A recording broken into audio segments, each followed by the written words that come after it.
Baik teman-teman, karena waktu kita terbatas, insya Allah pada malam ini saya akan coba untuk sharing bersama dengan teman-teman tentang fadilah ataupun booster kurban. Karena kita sebentar lagi akan memasuki Idul Adha. Seperti yang disampaikan sama Kak Buni dan Dika tadi, bahwa tahun ini kita ingin memotivasi teman-teman atau men-challenge teman-teman, khususnya yang ada di Bandung, umumnya yang ada di seluruh Indonesia, untuk nyembelih sendiri. Jadi udah waktunya pemuda Indonesia menyembelih sendiri. Udah nggak zaman lagi nitip, harus bisa nyembelih sendiri. Soal nanti teknisnya di sesi kedua, insya Allah akan disampaikan bagaimana fikih dzabah atau fikih menyembelih yang benar oleh Ustadz Surya dari Golok Syariah Bandung. Yang insya Allah beliau juga sangat expert dan berpengalaman dalam masalah penyembelihan hewan, mulai dari domba sampai sapi dengan ukuran yang besar.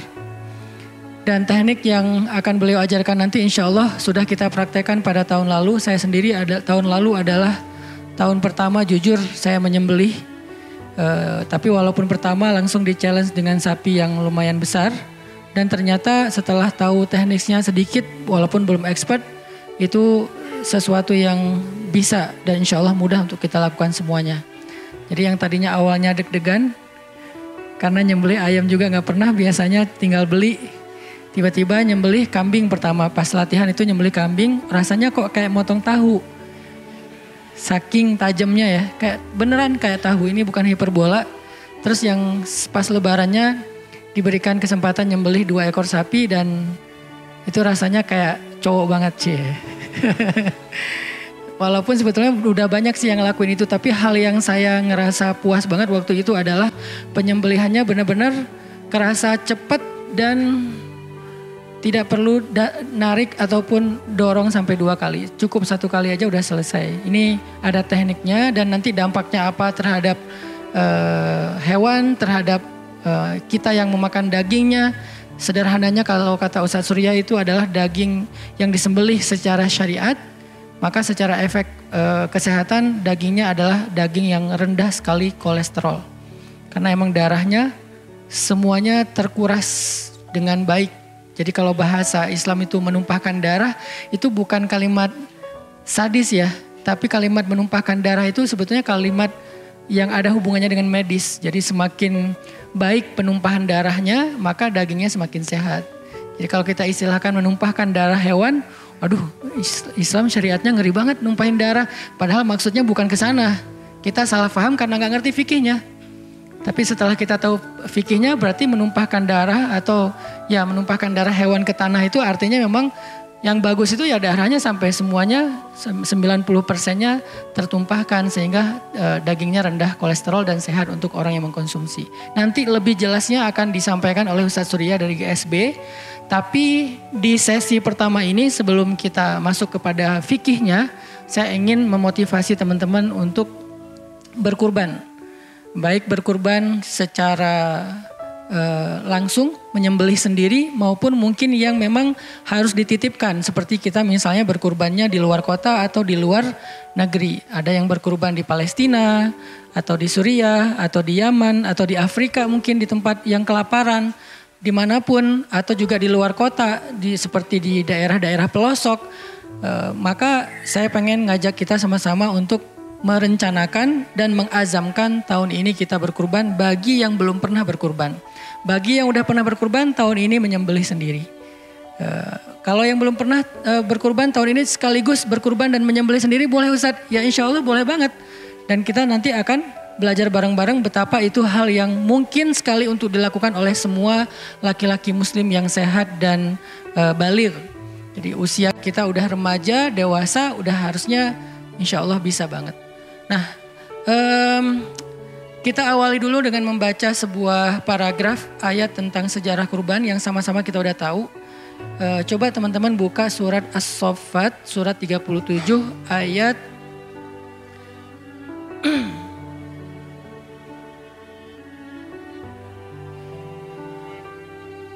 ayat 99. Surat As-Saffat, surat 37 ayat 99.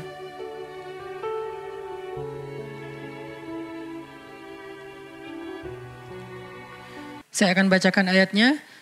A'udzu billahi minasy syaithanir rajim. Bismillahirrahmanirrahim. Wa qala inni dhahibun ila rabbi sayahdin.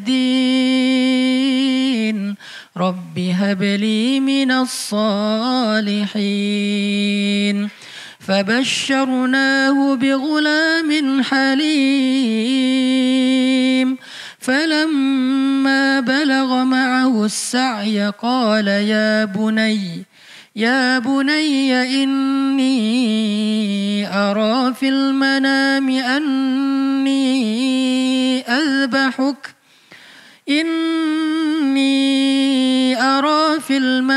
أني أذبحك فانظر ماذا ترى قال يا أبت افعل ما تؤمر ستجدني إن شاء الله من الصابرين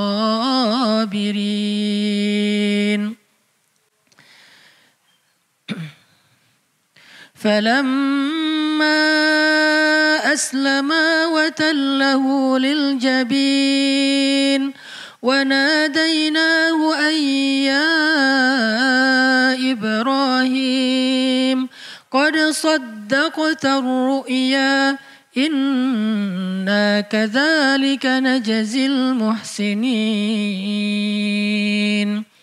إن هذا لهو البلاء المبين وفديناه بذبح عظيم وتركنا عليه في الآخرين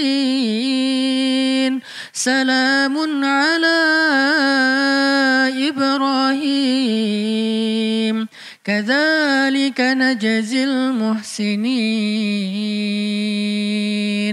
Shadaqallahul azim. Teman-teman yang dirahmati Allah Subhanahu wa taala, inilah paragraf yang sangat populer di tengah-tengah masyarakat muslim di seluruh dunia, khususnya pada momen-momen Idul Adha, tentang sejarah awalnya disyariatkan penyembelihan. Walaupun kalau dari sisi kurban ada yang lebih awal dari ini, yaitu pada masa Nabiullah Adam alaihissalam. Kemudian dilanjutkan oleh Nabiullah Ibrahim alaihissalam. Artinya ini syariat yang sangat tua. Bukan syariat yang baru, tetapi syariat yang sangat tua. Apa pelajaran dari syariat yang sangat tua? Bahwa ini sesuatu yang sangat penting, sehingga tidak pernah ditinggalkan dari generasi ke generasi. Sebagaimana sholat tidak pernah ditinggalkan dari generasi ke generasi. Ada syariat di antara para anbiya yang digilirkan, yang satu dapat, yang lain tidak. Tetapi untuk syariat kurban, para anbiya melakukannya semuanya, walaupun Allah mengambil sampelnya dari Nabiullah Adam, Ibrahim, dan seterusnya.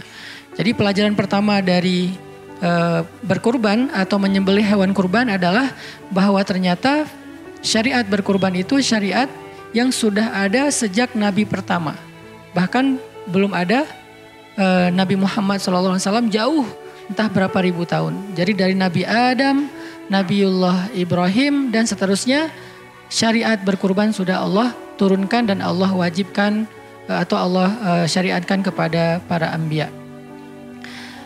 Kemudian kalau kita membaca beberapa ayat ini, saya simpulkan saja secara sekilas bahwa kita tahu bahwa Nabi Ibrahim alaihissalam itu lama gak punya anak. Ini agar kita merasakan dulu tentang beratnya perintah ini. Nabiullah Ibrahim itu lama gak punya anak. Ada riwayat yang mengatakan selama 70 tahun atau 80 tahun beliau gak punya anak. Jadi baru punya anak itu di usia yang sudah tua, usia 70 atau 80 tahun. Dan beliau tidak pernah berputus asa untuk berdoa meminta anak, dan selalu mengatakan Rabbi habli minas solihin, Rabbi habli minas solihin. Terus dari sejak beliau menikah dengan Sarah, kemudian dilanjutkan dengan Siti Hajar, beliau terus berdoa Rabbi habli minas solihin. Ini artinya Nabiullah Ibrahim itu sangat menginginkan punya anak. sangat merindukan keturunan. Sehingga setelah sekian puluh tahun, hampir 100 tahun, Nabiullah Ibrahim berharap diberikan keturunan yang solihin, maka kemudian Allah memberinya 2 putra dari 2 istri beliau. Putra yang pertama Allah beri beri gelar sebagai Ghulamin Halim. Ghulamun Halim.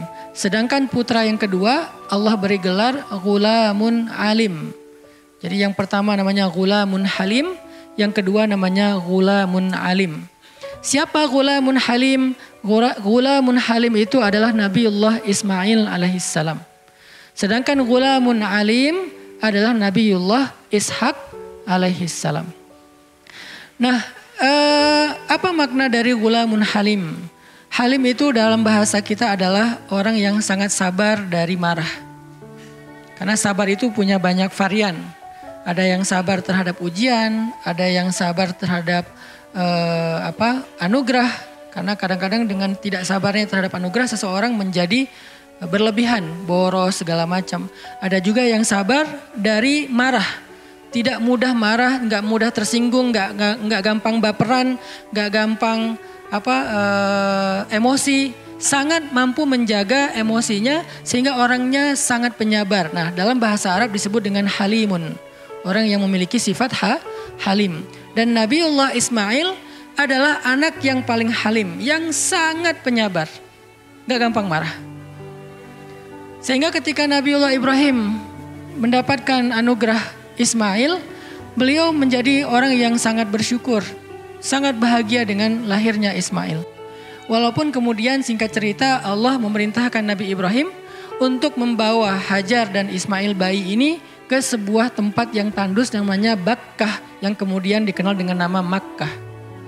Di Bakkatin di sebuah negeri yang namanya Bakkah atau tempat yang tandus. Belum ada sumur Zam-Zam, belum ada oasis, belum ada kehidupan, belum ada kota Mekah. Lalu kemudian Nabi Ibrahim membawa Hajar dan Ismail ke Bakkah. Sampai di sana Nabi Ibrahim tidak pernah menyangka bahwa Allah memerintahkannya untuk kembali ke Palestina dan meninggalkan Ismail dengan ibunya di Bakkah berdua saja. Gak punya penduduk, gak ada kehidupan di sana. Jangankan penduduk, hewan aja gak ada. Jangankan manusia, hewan aja gak ada. Hewan ternak maksudnya. Karena saking tandus dan saking terpencilnya tempat tersebut. Nah, ini adalah ujian pertama yang dialami oleh Nabiullah Ibrahim sejak beliau punya Ismail. Harus meninggalkan bayi kesayangannya yang lagi lucu-lucunya. Usia golden age ya kalau bahasa psikolog sekarang ya. Usia lagi lucu-lucunya tuh. Lagi kalau saya karena udah ngerasain punya bayi. Bahkan lebih dari 1. Banyak bayi saya. Itu ngerasain banget betapa mereka itu qurratu ainin li. Menjadi penyejuk hati banget gitu. Makanya doanya kan Rabbana hablana min azwajina wa dzurriyyatina qurrata a'yun. Qurrata a'yun itu penyejuk hati atau yang dilihat langsung menyejukkan hati. Ya, jadi dilihat langsung bikin kita bahagia, happy, rehat. Itu anak banget. Di usia-usia masih kecil, usia di bawah 10 tahun itu lagi lucu-lucunya. Usia di atas 10 tahun ya lagi gagah-gagahnya, positif ya. Di atas 20 tahun lagi produktif. Ya, jadi gak ada yang nyebelin. Yang cuman yang 10 tahun ke bawah ini lagi lucu-lucunya nih. Dan di masa itulah bahkan Nabi Ismail belum bisa berjalan sekalipun, masih bayi banget. Allah menguji Ibrahim alaihissalam dengan harus meninggalkan putra kesayangannya. Dan waktu itu belum ada Ishak untuk menggantikan kesedihan beliau. Dan juga istri beliau Hajar di sebuah tempat yang sangat tandus. Kebayang gak rasa kehilangan Nabi Ibrahim yang luar biasa. Saya aja kalau keluar kota itu pasti kalau kangen lihat foto anak. Kalau sekarang mungkin gampangnya di handphone ya. Udah banyak banget foto, video yang lucu-lucu. Lagi kangen liatin itu senyum-senyum sendiri. Udah jadi hiburan. Gak tahu kan rasanya? Itulah yang dirasakan ayah teman-teman ketika jauh dari kalian ketika kalian masih kecil. Ketika kita masih kecil itulah yang dirasakan orang tua kita. Cuman dulu gak ada handphone. Dulu mungkin ngelihatnya lewat foto kalau dia bawa foto. Saya tuh di dompet ada foto anak. Jadi kalau misalnya ada apa-apa mau belanja, nggak jadi deh, buat anak aja. Ada di dompet soalnya. Jadi artinya kemana-mana dibawa tuh. Selain di dalam pikiran, dalam hati, ada di handphone, ada di mana-mana. Kenapa? Karena menyejukkan hati. Jadi kalau lagi capek yang dilihat anak. Nabiullah Ibrahim rasanya seperti itu. Jauh dari Ismail kecil lebih berat daripada kita. Dulu gak ada handphone, gak ada foto. Benar-benar tidak ada yang bisa dijadikan sebagai sesuatu yang bisa dilihat untuk obat rindu kepada anaknya. Kalau sekarang mungkin kita masih bisa diobati rindunya dengan melihat, bahkan fit call sekalipun. Ya itu aja masih kangen, padahal udah fit call. Kebayang gak gimana kira-kira berapa puluh kali Nabiullah Ibrahim lebih kangen lagi kepada Ismail. Itu lebih parah daripada kita loh. Kita aja kangen padahal udah fit call. Kita kangen padahal udah telepon berkali-kali. Kita kangen padahal dia kirim voice note misalnya. Anak kita kira-kira kirim voice note, kapan pulang dan segala macam, itu udah pengen cepet packing langsung pulang gitu. Kayak lagi umroh, bagi yang pernah umroh itu hari-hari pertama mungkin kita fokus tentang ibadah, tapi setengah perjalanannya udah mulai fokus ke rumah. Udah gitu menjelang hari terakhir cari oleh-oleh, yang kita bayangin anak-anak kita ini buat si kakak, ini buat si adik, pegang-pegang baju-baju yang di display kayak gitu. Kita ngebayangin anak kita kalau pakai baju ini kayak gimana. Padahal setiap hari nelpon, setiap hari voice note, setiap hari fit call, tapi kangennya kayak gitu. Kebayang gak kangennya Nabiullah Ibrahim yang pergi meninggalkan mereka di sebuah tempat yang tidak ada kehidupan dan gak tahu gimana nasib mereka setelah satu hari. Hari pertama mungkin masih bisa makan. Bagaimana hari kedua? Makan, minum, tempat berteduh dan seterusnya. Dari panasnya matahari, dari dinginnya udara malam. Itu rasa rindu yang bercampur baur dengan rasa khawatir dan rasa takut yang luar biasa dalam hati Nabi Ibrahim. Tapi melangkah terus meninggalkan mereka karena perintah Allah Subhanahu wa Ta'ala. Sekian tahun berpisah. Allahu alam riwayatnya, yang jelas sekian tahun berpisah. Ketika ada kesempatan balik lagi ke Mekah, setelah Nabiullah Ismail sudah berusia ma'ahus sa'ya, bisa ikut bantu ayahnya. Usia bisa ikut bantu ayahnya itu antara 10, 11 atau 12 tahun. Usia anak-anak udah mulai bisa bantu bapaknya. Gak tahu anak sekarang mungkin bantu ayahnya usia 20 tahun kali ya. Kalau anak dulu 10 tuh udah bisa bantu ayahnya. Jadi gak ada gap. Kalau sekarang kan ngerasa belum punya tanggung jawab sebelum lulus kuliah. Udah lulus kuliah juga kadang-kadang tanggung jawabnya setahun, udah gitu tanggung jawabnya ke keluarga baru. Nah kalau dulu usia 10 tahun tuh udah ma'ahus sa'ya, udah bisa bantu orang tua. Karena udah sempurna secara fisiknya. Pertama dia adalah orang Arab, kedua dia adalah Nabiullah. Yang istimewa secara segala sesuatu, fisiknya, hatinya, mentalnya, pikirannya. Nah ketika usianya sudah sanggup membantu ayahnya belasan tahun, maka kemudian Nabiullah Ibrahim pulang dari Madinah ke Makkah. Singkat cerita di sana sudah ada kehidupan, Bani Jurhum udah ada di sana, sudah ada sekelompok klan yang tinggal di sana. Ketika Nabiullah Ibrahim datang, kebayang gak kangennya Nabi Ibrahim dengan Ismail? Itu benar-benar kangen setelah sekian tahun tidak bertemu. Ketemu dan saat ketemu Nabiullah Ismail itu juga gak marah sama Nabiullah Ibrahim. Kenapa gak marah? Ghulamun halim. Kalau kita blok tuh. Udah gak mau angkat telepon. Siapa yang nelfon? Pas kata ibu kita, abang nih ayah nelfon. Gak mau, dia bukan ayah aku. Kenapa bisa ngomong gitu? Dendam. Karena dia ninggalin aku dan mama ketika kami masih lemah dan segala macam. Enggak ada itu. Karena satu, Ismail itu ghulamun halim. Anak yang sangat penyabar. Kedua, istrinya Ibrahim yaitu Sayyidah Hajar gak pernah menjelekkan suami di depan anaknya. Nah ini juga rahasia buat ibu-ibu. Kalau ada anak yang mungkin clash dengan bapaknya, mungkin gak sepenuhnya salah bapaknya juga. Karena harusnya ibunya yang memahamkan tentang kenapa bapaknya sibuk. Ayah gak ada waktu buat aku, ayah gak datang pas aku ulang tahun, ayah gak datang pas aku tampil, ayah gak ngambil rapot aku, ayah. Salah terus. Itu dia dengar dari siapa? Dia dengar dari ibunya sebelum tidur. Ayah kamu itu sibuk. Makanya pelajaran dari cerita Nabiullah Ismail adalah betapa solehanya Sayyidah Hajar. Gak pernah menjelekan suaminya di depan anak. Lagi pula emang suaminya bukan orang yang punya aib, orang yang sempurna. Tetapi namanya subjektif ya, ditinggalin ya. Bisa aja ayah kamu jangan kayak ayah kamu. Nah ini paling ngeri nih doktrinnya. Adik nanti kalau udah gede jangan kayak ayah ya. Dia langsung membayangkan ayah sosok antagonis. Saya nggak boleh jadi seperti ayah. Walaupun ayahnya sukses, saya nggak boleh sukses. Gitu. Artinya Sayyidah Hajar menjelaskan tentang alasan Ibrahim meninggalkan mereka. Itu perintah Allah, ayah kamu itu laki-laki yang sangat hebat. Dia diberikan amanah yang sangat berat. Kasihan, kita harus mendoakan yang terbaik buat ayah. Sehingga kesimpulan Nabiullah Ismail tentang ayahnya istimewa. Walaupun gak pernah ketemu, tapi istimewa. Jadi tarbiyah dari istrinya Ibrahim, tarbiyah dari ibunya Ismail itu sangat-sangat baik. Sehingga akhirnya tumbuhlah seorang anak kecil yang halimun, yang sangat tenang, yang sangat penyabar, yang sangat bijaksana. Sehingga kemudian ketika dia bertemu dengan ayahnya, dia sama sekali tidak menyimpan rasa yang tidak nyaman tentang ayahnya. Bukan berpura-pura, benar-benar gak ada. Saking berhasilnya tarbiyah Sayyidah Hajar. Sehingga kangen-kangenan Ibrahim sama Ismail. Baru beberapa saat kangen-kangenan tiba-tiba Nabiullah Ibrahim dapat wahyu dalam bentuk mimpi. Karena mimpinya para nabi itu adalah wahyu atau perintah. Beda sama mimpi kita. Mimpi kita tergantung yang terakhir kita nonton di TikTok. Kebawa mimpi. Nah kalau para nabi mimpinya adalah perintah atau wahyu dari Allah.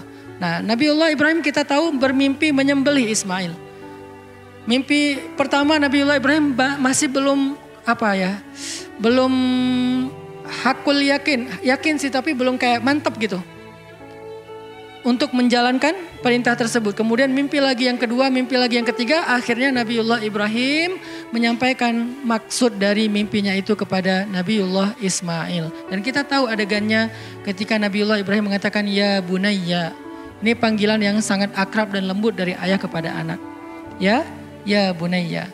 Sebagaimana panggilan anak kepada ayah yang lembut itu adalah ya abati, bukan ya abi. Ya abi biasa, ya abati lebih lembut.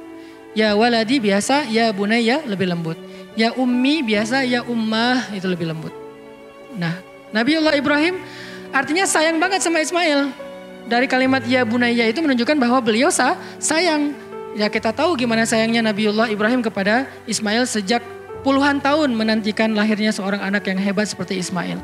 Ya bunayya. Jadi menyembelih itu bukan dalam rangka ini anak bandel banget sih. Sekalian aja mumpung ada wahyu nih. Gitu ya. Bukan, lagi sayang-sayangnya. Anak yang paling disayang, anak pertama yang didoakan sekian puluh tahun, baru ketemu setelah sekian tahun juga, tiba-tiba harus menjalankan sebuah ujian dari Allah dengan anni azbahu, menyembelih. Bukan mengirim ke pesantren.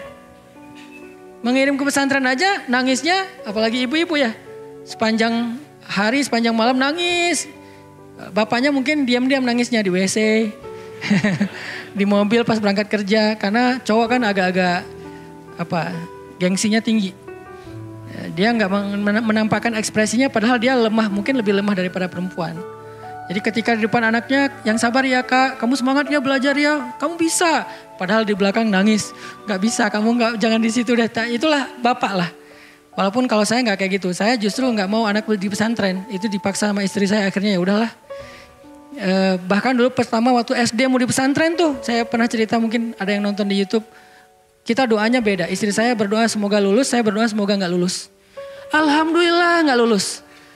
Saya senang banget pas pulang, yes. Alhamdulillah istri saya sedih kok gak lulus. Gara-gara Aisyah waktu itu dites gak mau bunyi. Salah kita juga pas waktu itu ke Kudus ada pesantren tahfiz Al-Quran itu. Yambu'ul Quran ya di Kudus kan banyak banget yang hafiz di sana. Aisyah kelas 1 SD dimasukin pesantren. Saya gak kebayang kelas 1 SD masuk pesantren. Nanti gimana dia kalau sendiri. Dia makannya gimana. Ayah banget lah ke anak perempuan. Kebayang gak Nabiullah Ibrahim kayak gimana sayangnya? Kita aja yang gak sesoleh Nabi Ibrahim punya rasa kasih sayang yang besar kepada keluarga.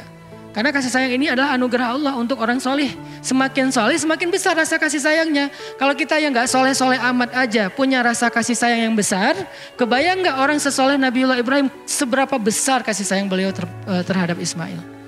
Tapi harus menjalankan perintah bukan naruh di pondok. Bukan ngirim ke luar negeri. Bukan dititipin ke tetangga, bukan disuruh kerja atau magang, disembelih. Dan belum tahu bahwa nanti tenang aja nanti diganti sama seekor hewan yang besar. Belum ada adegan itu. Dan Nabiullah Ibrahim juga gak kegeeran kayak kita mah kan GR ya. Enggak mungkin lah, Allah gak akan mungkin. Enggak, Nabiullah Ibrahim itu ya sebagaimana perintah Allah aja, benar-benar nyembelih. Maka kemudian Nabiullah Ismail menjawab, ya abati if'al ma tu'mar. Wahai ayahku yang aku cintai, lakukanlah apa yang diperintahkan kepadamu. Satajiduni insyaallah minas sabirin. Aku akan menjadi orang yang sabar. Sabar, halimun.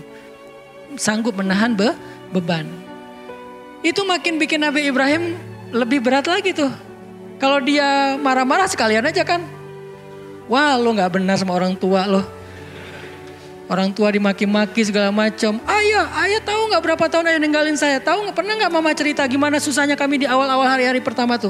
Ayah tega ya, sekarang datang-datang mau memisahkan aku dengan ibu. Aku nggak apa-apa disembelih, tapi ibu gimana sih? Heroik banget kan ya? Nggak gitu.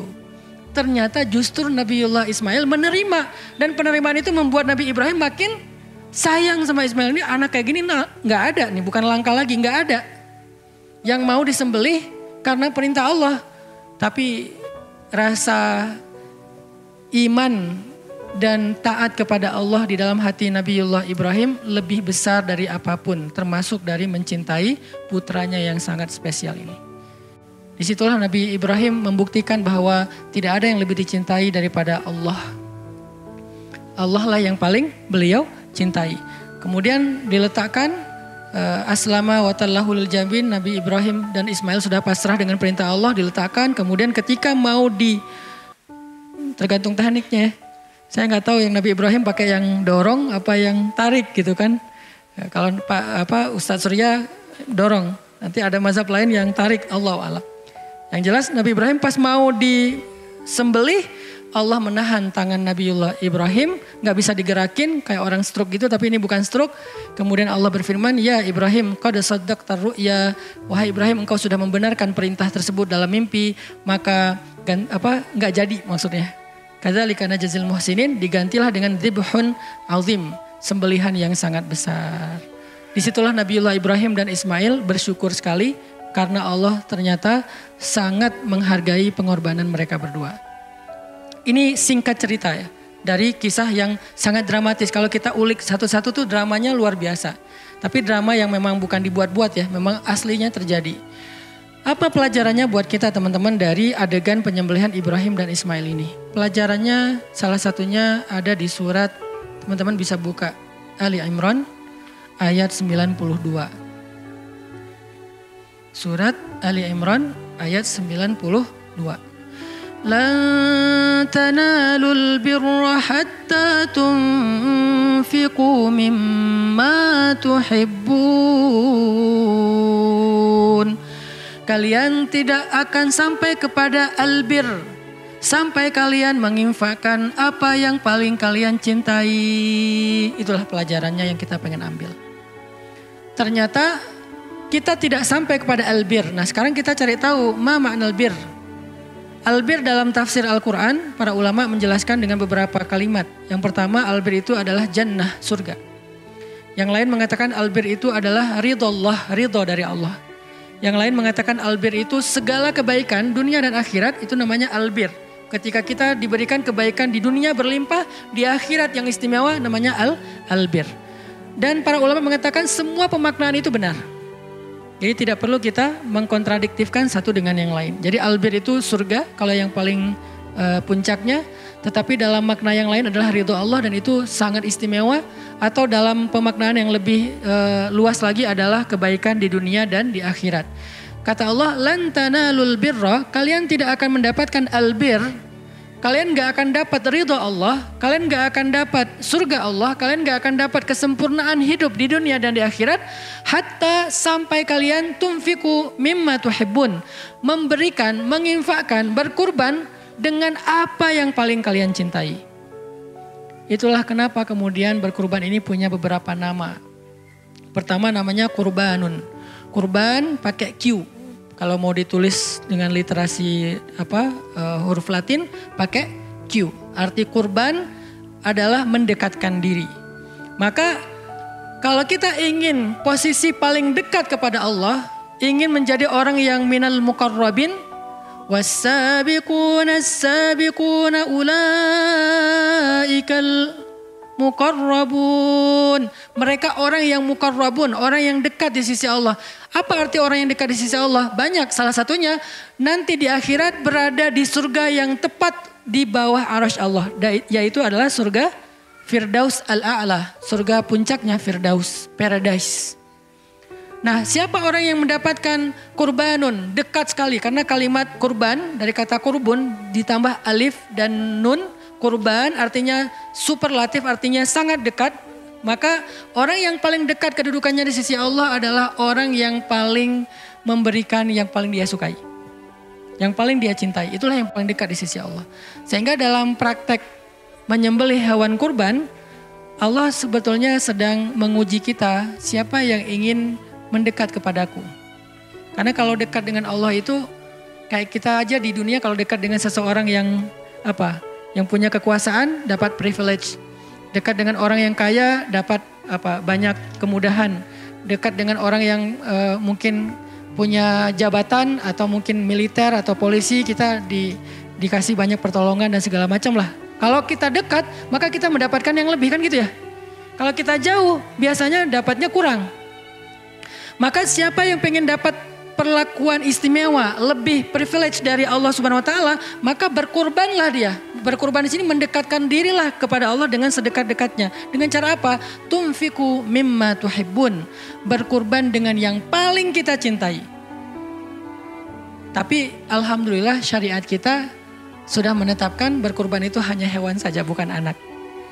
Karena kalau nggak ada syariat Islam, kita harus seperti Nabiullah Ibrahim, rasanya kita kufur semua udah. Belum apa-apa udah kufur. Allah Maha tahu, la yukallifullahu nafsan. Allah tidak membebankan hukum syariat kecuali sebatas kemampuannya. Maka kemampuan umat Islam adalah berkorban dengan hewan. Maka sekarang maksud dari mimma tuhibbun, memilih hewan yang paling kita sukai. Ada orang yang ketika mau makan daging, dia pilih daging yang paling dia sukai. Ya, bagian yang paling dia sukai, kualitas yang paling dia sukai. Bahkan walaupun kalau misalnya dia punya rezeki, mahal pun gak masalah. Sampai dagingnya itu lumer banget, sampai dagingnya itu sama dengan keju rasanya saking lembutnya.